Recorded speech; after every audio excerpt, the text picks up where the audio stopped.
ہمارے دو دشمن ہیں جو ہمیں جادہ مستقیم سے ہٹانے کے لیے دن رات کوشاں ہیں، ایک نفس اور دوسرا شیطان۔ نفس اور شیطان دونوں دشمن ہمیں راہ حق سے ہٹانے کے لیے دن رات جد و جہد میں ہیں اور ہمارے خلاف مساعی جد و جہد اور محنت کر رہے ہیں۔ ان میں جو نفس ہے وہ بڑا دشمن ہے یا شیطان بڑا دشمن ہے؟ عمومی طور پہ تو یہ کہا جاتا ہے کہ شیطان نے ہمیں ورغلا دیا، لیکن شیطان جب خود ورغلایا گیا، شیطان جب شیطان بنا تو اس وقت کوئی دوسرا شیطان تو نہیں تھا جس نے شیطان کو ورغلایا، وہ نفس تھا جو شیطان کو بھی شیطان بنا۔ نفس نے اندر سے سر اٹھا کے کہا تھا نا، آنا خیر منہ، میں بہتر ہوں، اور باقاعدہ دلیل کھڑی کر لی اس کے نفس نے، خلقتنی من نار وخلقتہ من طین، مجھے تو نے آگ سے پیدا کیا ہے، اسے تو نے مٹی سے پیدا کیا۔ مٹی افضل نہیں ہوتی، مفضول ہوتی ہے، اور آگ اٹھتی ہے اوپر کو جاتی ہے، یہ افضل ہے، لہٰذا افضل مفضول کو سجدہ کیسے کرے؟ میں سجدہ نہیں کروں گا۔ باقاعدہ اس کے نفس نے ایک دلیل تراشی۔ اللہ اگر چاہتا اس کی دلیل کے بخی و دھیڑ کے رکھ دیتا، لیکن اللہ تعالیٰ نے اس کی دلیل کا جواب دینے کی بجائے کہا جا میرے دربار سے نکل جا۔ اس نے کہا مالک مجھے مہلت دے دے، کہا جا قیامت تک تجھے مہلت۔ اللہ اکبر۔ تو اب شیطان کو شیطان بنانے والا نفس ہے جس نے اندر سے کھڑے ہو کے کہا انا خیر منہ، میں بہتر ہوں۔ اس میں نے شیطان کا بیڑا غرق کر، انانیت اسے کہتے ہیں، انا خیر منہ، اس سے انانیت ہے، میں بہتر ہوں۔ ایک بزرگ تھے، انہوں نے ساری زندگی اپنی زبان پہ لفظ میں نہیں آنے دیا۔ وہ فرماتے تھے یہ وہ لفظ ہے جس نے شیطان کا بیڑا غرق۔ تو وہ اس مفہوم کو ادا بھی کرنا چاہتے تو بالفاظ دیگر کر۔ کسی نے سنا کہ فلاں شخص ہے، اس کی زبان پہ کبھی میں کا لفظ نہیں آیا، تو اس نے کہا لو اس کی زبان پہ یہ لفظ کیوں نہیں آیا؟ میں جاتا ہوں اور ان کی زبان پہ یہ لفظ آئے ہی آئے۔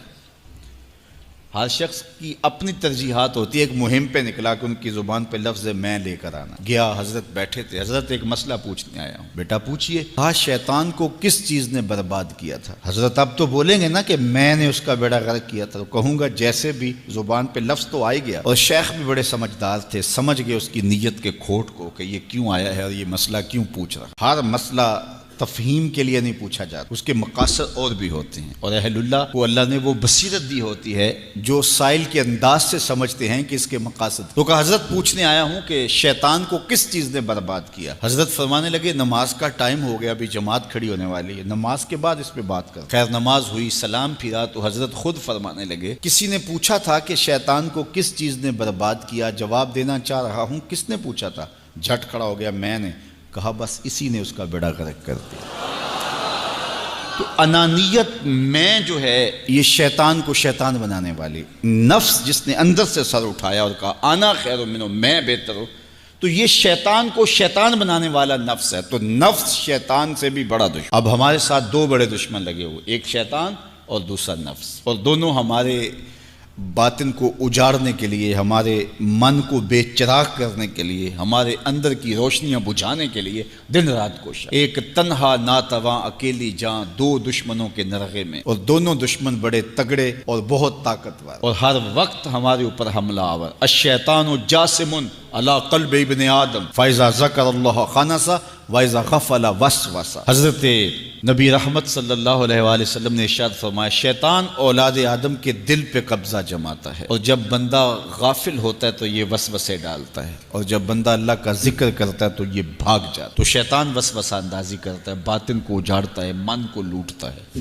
نفس اور شیطان دو بڑے دشمن تھے جو ہمیں جادہ مستقیم سے بہکانے کے لیے دن رات کوشاں تھے۔ اب اللہ کا کرم دیکھیے، اذا دخل رمضان سلسلت الشیاطین، جب ماہ سیام جلوہ فراز ہوتا ہے تو شیاطین جکڑ دیے جاتے ہیں۔ جو ہی ماہ سیام شروع ہوتا ہے، چاند طلوع ہوتا ہے تو شیاطین جکڑ دیے جاتے ہیں، پورا مہینہ وہ آزاد نہیں رہتے، جکڑ دیے جاتے۔ سلسلت الشیاطین، یہ جو مسجدوں کے دروازے کھل گئے، جہاں 1.5 صف ہوتی تھی وہاں 5 صف تراویوں میں ہیں، تو یہ شیطان کے بند جانے کی وجہ سے۔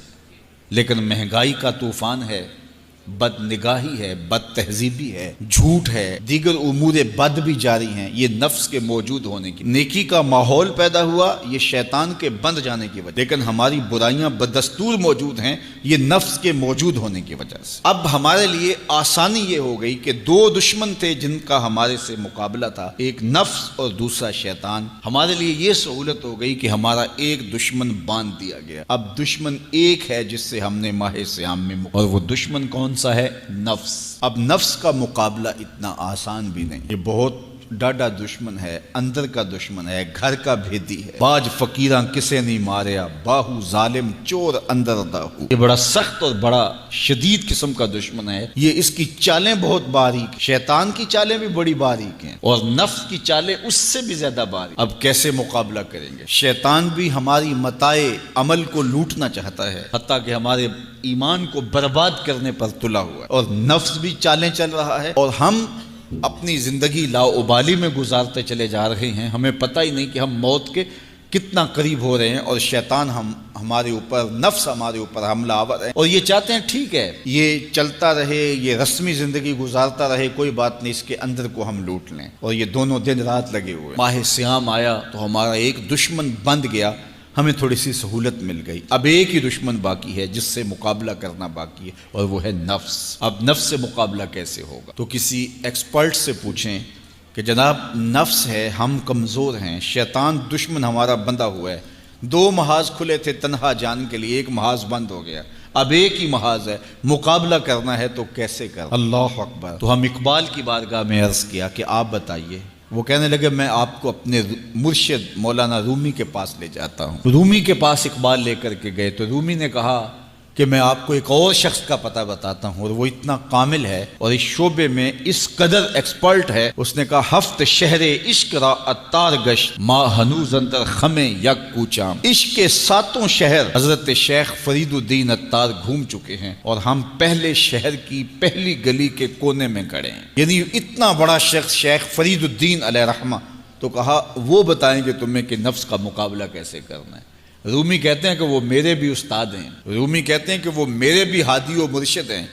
جس عشق کے شہر میں میں داخل ہوا ہوں اور ابھی کونے پہ کھڑا ہوں، اس طرح کے 7 شہر وہ گھوم کے بھی آئے ہیں۔ آؤ ان سے پوچھتے ہیں کہ جناب نفس قابو کیسے کریں؟ تو شیخ فرید الدین اتار نے کہا نفس نتواں کشت الا باسے چیز، بات گوئم یاد گیرش اے عزیز۔ نفس نہیں مرتا، لیکن 3 اسلحے اگر آپ کے پاس ہوں تو یہ نفس ٹھہر بھی نہیں سکتا۔ غور سے سن لیجئے، روحوں میں اتار لیجئے، اور زندگی میں ہمارا مقصد ہے اس نفس کا مقابلہ کرنا۔ شیطان کا مقابلہ کرنا بھی ہمارا مقصد ہے، اور نفس کا مقابلہ کرنا بھی ہمارا مقصود زندگی ہے۔ ساری زندگی فریب میں ہم میں نہیں گزارنی، زندگی تیزی کے ساتھ گزر رہی ہے اور ہم آغوش موت میں اترنے والے ہیں۔ تو یہ ڈاڈے دشمن ہماری متاع عمل لوٹ رہے ہیں، ہمارے کیے ہوئے عمل کو عجب سے، تکبر سے، ریاکاری سے برباد کر دیتے ہیں۔ ہمیں پہلے عمل کی طرف جانے نہیں دیتے، پھر عمل کے اندر وسوسے ڈالتے ہیں، پھر عمل ہو جائے تو اس کو پھر برباد کرنے کی کوشش کرتے ہیں۔ کتنے ڈاڈے دشمن ہیں جن کے نرغے میں ہم پھنسے ہوئے ہیں۔ تو پھر ہمیں کوئی بندہ مل گیا ہے جو بتا رہا ہے کہ جناب اس کا مقابلہ ایسے کریں گے، تو پھر آج کی سن لیں ہم اور غور کر لیں اور اپنے اندر اتریں۔ تو شیخ فرید الدین اتار ہمیں بتا رہے ہیں، تو سنیے وہ کیا کہہ رہے ہیں۔ نفس نتواں کشت الا باسے چیز، نفس نہیں مرتا، یہ بڑا ڈاڈا ہے، لیکن 3 اسلحے اگر آپ کے پاس ہوں تو یہ ٹھہر بھی نہیں سکتا۔ وہ 3 اسلحے کون سے ہیں؟ خنجر خاموشی و شمشیر جو، نیزائے تنہائی و ترک ہجو۔ ایک خاموشی کا خنجر، دوسرا بھوک کی تلوار، اور تیسرا تنہائی کا نیزہ۔ یہ 3 اسلحے تمہارے پاس ہوں تو پھر نفس ٹھہر بھی نہیں سکتا۔ خاموشی کے خنجر سے نفس پہ وار کیا جا سکتا